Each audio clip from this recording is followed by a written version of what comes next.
The wisdom of Black women amplified. I don't know what to do with my hands. I guess I just hold my microphone. But hello, everyone. This is Monica Wisdom. I know I always say I'm going to be back, but I am back, and I'll be back all week for the rest of the week to talk to you about media training.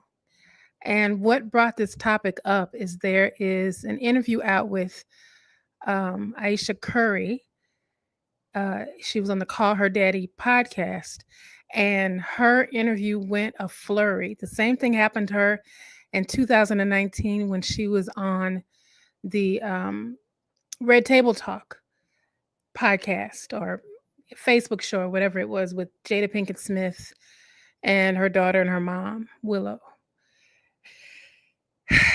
I tell y'all what, I have had this podcast for a couple of years and I have interviewed some great people, and my actual first celebrity interview was 20 years ago, and it was Kirk Franklin for a magazine called Today in Church.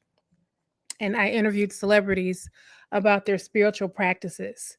So I've been doing this for quite a while. I on and off for 20 years at least. I have to show it to you, but I actually found the original micro recorder that I used to use. It was a portable recorder, and I would have to hold my phone and hold the recorder at the same time on speaker so I could record them. But now we have Zoom and all the technology, and it's great.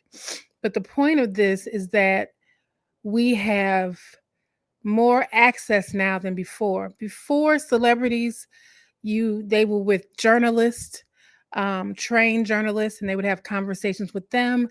They had publicists and managers and everybody to prep them. But now everybody has a podcast, right? Including me. I'm not a journalist, but I have studied interviewing for an extensive amount of time because I always want to get better at what I do. So I'm constantly watching and training myself and working to make it better and better. But a lot of people have podcasts for various reasons, and it's all fine. But the problem is that people go on to these spaces and they don't have the level of training of a celebrity. So even somebody like Steph Curry's wife, who has access to everybody to train her, still gets in trouble, or has controversy, or people are opinionated about what she says. And with all of the social media, it's easy to get caught up in a flurry. And here's the problem: Aisha Curry she doesn't have to work for the rest of her life, right? She's not doing this simply because she has to do it for her business. It's a choice. We all have a choice. But here's the thing: if you are doing this to promote your business, to promote your service, to promote a performance that you're going to have, and it actually impacts your business, it's important that everyday people, leaders, entrepreneurs, creators, musicians who don't have a team behind them, right? Even if you do have a team behind them, it's a little bit different than when I started out in the game. It was very important that people presented themselves in a mysterious type of way, so you didn't hear their whole stories. Now you hear everything, a lot, in my opinion, a little too much. Everybody wants to be authentic, everybody wants to keep it real, but I believe in discretion, especially when it comes to people who are out promoting their business. So you have to be able to say things in a way that engages people, but doesn't expose you to vulnerabilities. Aisha Curry will be fine. She has, like I said, she has a team. She has crisis management. If there's anything they need to do to fix this, it'll happen, right? But she also has her husband's career to be concerned about. So there are concerns in every time you get in front of a microphone and you start talking. So I just wanted to use her as an example of, if it's possible for someone who is in an industry, who has proximity to celebrity, who has her own celebrity, and who has a team and a staff that can guide her through conversations, what does that say for you who is out here promoting your concert or out here promoting your summit or out here promoting your event. You can easily get caught up in things that can ruin everything that you have built for years. I have seen it happen. People get on these podcasts and they think they're being flip or funny or cute or relatable or all the things. But what happens is they say the wrong thing or something in the wrong way. And there's a whole crew of people that are offended. And I'm not saying don't be yourself. There, you can say all the things, but there's a way to say things and there's a way to omit information so that you don't expose yourself to vulnerabilities. Now, personally, what Aisha said, it didn't come across to me as a big deal. I mean, she basically said she didn't have the ambition. She had ambitions, and she never thought she didn't think about. It's not that she never thought it would happen for her, but she just didn't think about graduating college and going to get married and having kids. That was not her thought process at that time. She had ambitions, she had goals, and has dreams. But a lot of people got on her because they felt like she was being ungrateful for the life that she has, that she's beautiful and she's wealthy and she's married to one of the top basketball players in the world. And he's fine as I don't know what, right? So why would you be complaining about that? I don't think she was complaining. I think she was saying that this was not my game plan and stuff changed. And it happened so early in life that she had to adjust in a way that she didn't anticipate. Some girls dream of as soon as they want to get married and do all the things. Some girls don't. They're like, I'll do it later in life, but I want to hustle. I want to grind. And the truth of the matter is, Black women, we are raised to be ambitious. We are raised to get a career. We are raised to go to college. Our parents don't talk to us about getting married. If you are getting married, make sure that he's this, this, and this. But we're told when we're younger, don't embarrass me. That means don't go to school or wherever you go to and get in trouble. Don't come back pregnant. Don't come back with anything you didn't leave with. And you're there to get your education or you're there to get a higher level in life. We as Black women are raised to be ambitious. We are not raised to be trad wives. That is not, for the most of us, that's not what we do. There are some, but generally, it is about being able to take care of yourself, right? Not to depend on anybody. That's how we're raised. That's why it's so hard for us to ask for help, even when we need it, because we are conditioned to be able to take care of ourselves no matter what. And it gets tough out here sometimes and you need some help, but it's hard to ask for help because we're just not raised that way. So away from this Call Her Daddy podcast and this interview and being able to express yourself, let's talk about you. Let's say you're promoting a book, you're an author, you're promoting a book, and you want to get an media and talk about your book. Unless you have a level of media training and you work your way up to being comfortable in front of the camera, you might not articulate and express yourself in a way that makes sure that you are able to tell people what you're selling, tell people where to buy what you're selling, tell people why you've created the product, the book, the service, and also have personality, have fun, and be able to really engage and intrigue people. And that's what it's all about. You want to intrigue people so that they want to know more about you, right? You want to be able to say to people, hey, this is me.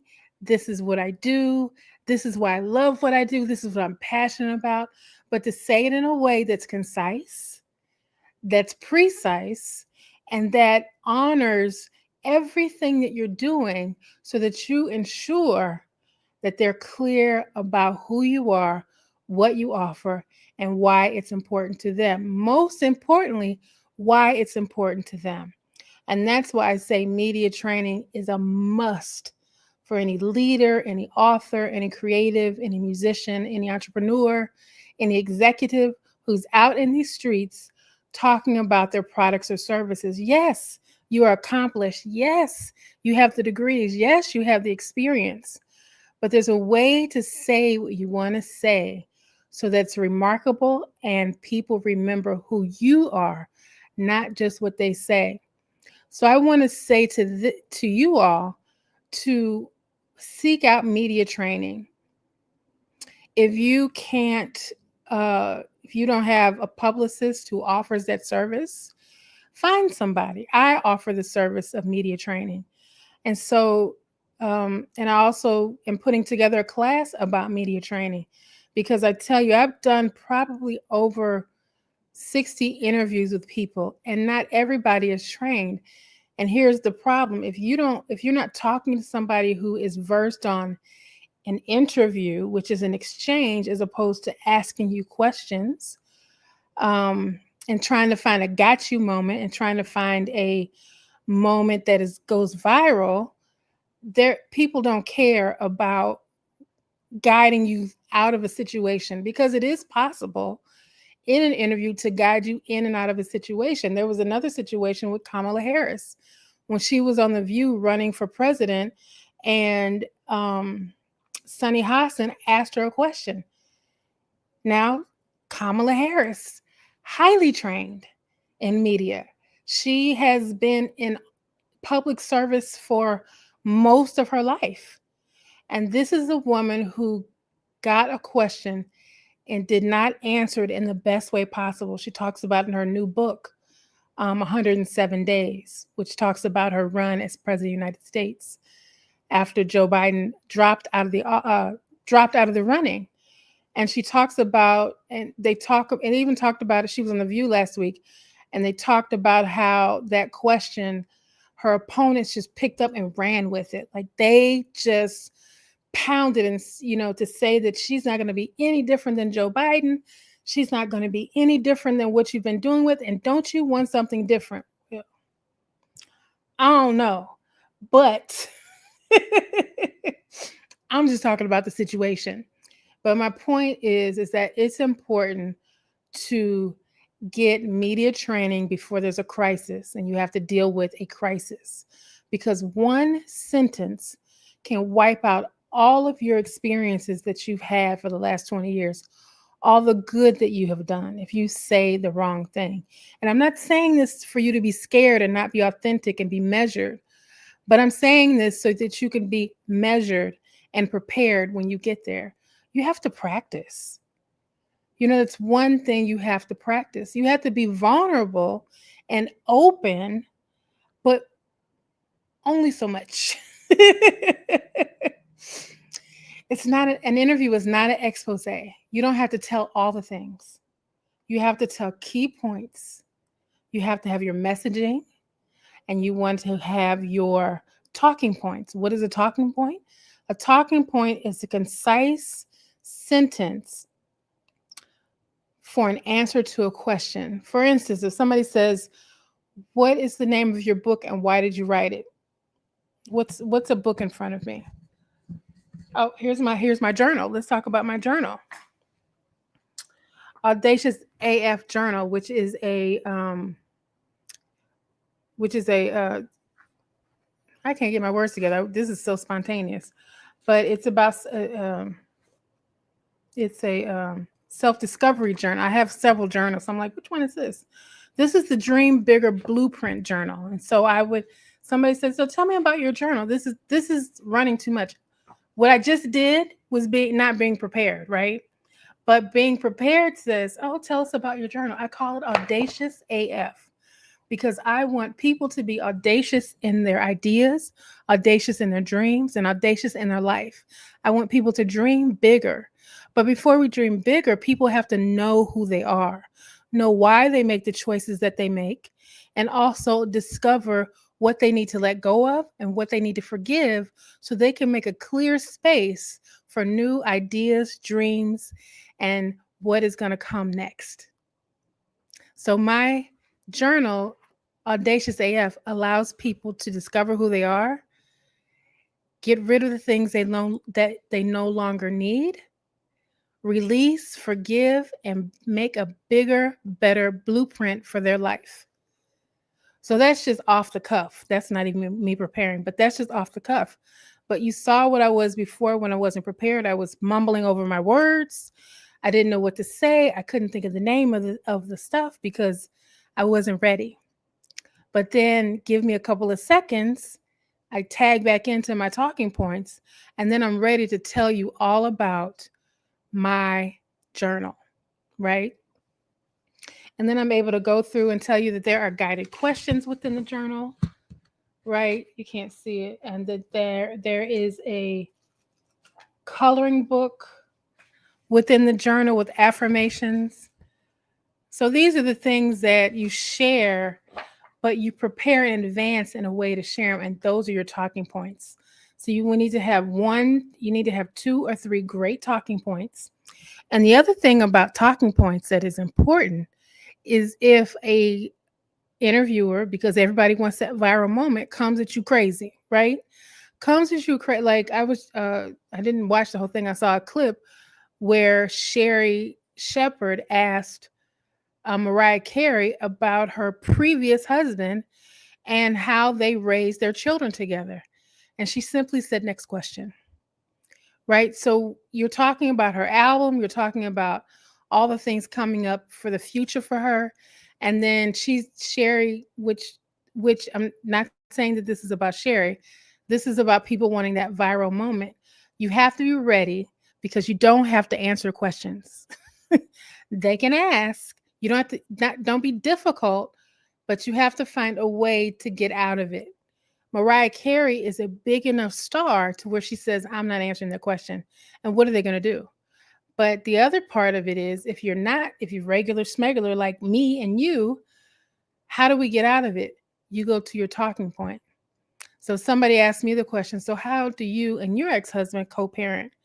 I would simply say, you know what? It's a journey. Life is just a journey. And that's the one thing that I talk about in my journal, Audacious AF, is life is a journey. So you get to examine our journey. We get to examine our choices and our decisions. You know, this is something I wish I had years ago. And that's a way for me to say, I wish I knew what I knew now, I wish I knew then what I knew now about him. But I'm not saying it. I'm implying it, but I'm only talking about why I'm here for this interview, which is this journal, Audacious AF. Now, here's the thing. Everybody knows that you need these things, and you need them in an important way. Because, like I said, easily and at any time, something that you say could be off kilter. And if some people are just not wordsmiths, right? I have a flip, sarcastic mouth. And when I'm being interviewed, I have to calm that down because not everybody appreciates sarcasm. Not everybody's going to get my jokes. Not everybody's going to get my sense of humor. And that's okay. And that's where it just depends on who you're talking to and what they're trying to do. Typically, podcasters, certain of them, they are only looking for viral moments. And I get it. That's how they make their money. That's how they make money. Some people are not. And you just have to be clear on who you're talking to. This is about owning your narrative. You get the opportunity to be yourself in the way that you want to present yourself that is authentic, that is real. But remember, you are on these podcasts to sell yourself, to sell your product, and to connect with new audiences, right? That's the point of being there. You're not there just to be seen. You're there for a purpose and a point, and that is what you always must remember when you're out here doing media. And remember, you don't have a crisis management team in case you flip up. So prepare yourself. The people are not going to give you the questions. That's just not that's the general rule that doesn't happen. But what does happen is that you need to know what you're going to talk about, who you're talking to, meaning the interviewer and the outlet. So do your research on them as well as their audience. You also need to know who you're talking to with them. So there's lots of elements, lots of things. If you're ever like, I need a media training session, hey, I'm your girl. I've been in this game for 20 years. Not only have I interviewed people, but I've been interviewed by CBS, ABC, NBC, radio stations, newspapers, across the world. And I've written for newspapers and magazines, podcasts, and radio. So I know the landscape. I'm not Oprah Winfrey, but I know the landscape because I have been a student of it as well as a participant in it. So I would be happy to sit down with you and go through your talking points, to go through your objectives for being in the media space. So do everything with intention. That's the one thing that is a motto with Black Women Amplified. Do it with intention and do it with purpose. And that includes interviews. Every interview that I do on the Black Women Amplified podcast is with intention and with a purpose, right? I'm not chatting with people just to be chatting with people. I have a game plan going in, and you have to be, when you become a guest, you also need a game plan walking into that room. So we're going to have many more episodes on this. I'm going to come on here and talk more and more about the interview process because I want you to be an expert. Because here's the thing with Black women, it's always the same voices. Listen, we need new voices, we need new thoughts, we need new perspectives, and we need new women sharing them. And in order for that to happen, you have to be prepared. So follow, subscribe, and get ready to be prepared. And here's the thing, I'm going to keep it real with you. So thank you for coming in. We have 2 interviews out right now that you can listen to on this channel. Marisha Wallace, who is a Broadway star. She's fantastic. I had a great interview with her while she was performing on Broadway in Cabaret. And then we have Stephanie Perry, who is the co-founder of the Exodus Summit. So if you're interested in moving abroad, working abroad, taking your family overseas, taking a sabbatical, listen to that interview. She has a summit coming up and she's talking all about it. So make sure that you check it out. Make sure that you follow, subscribe, and set your notification for this page. And let a friend know what's going on, because I'm certain that you have friends that are out, they're creative, they're all doing all the things, they're getting the attention, they're getting interviews, but they could always use a little support. So this is Monica Wisdom. I am the host and creator of the Black Women Amplified podcast. This is our YouTube page, and I am happy that you're here. Have an amazing, amazing day.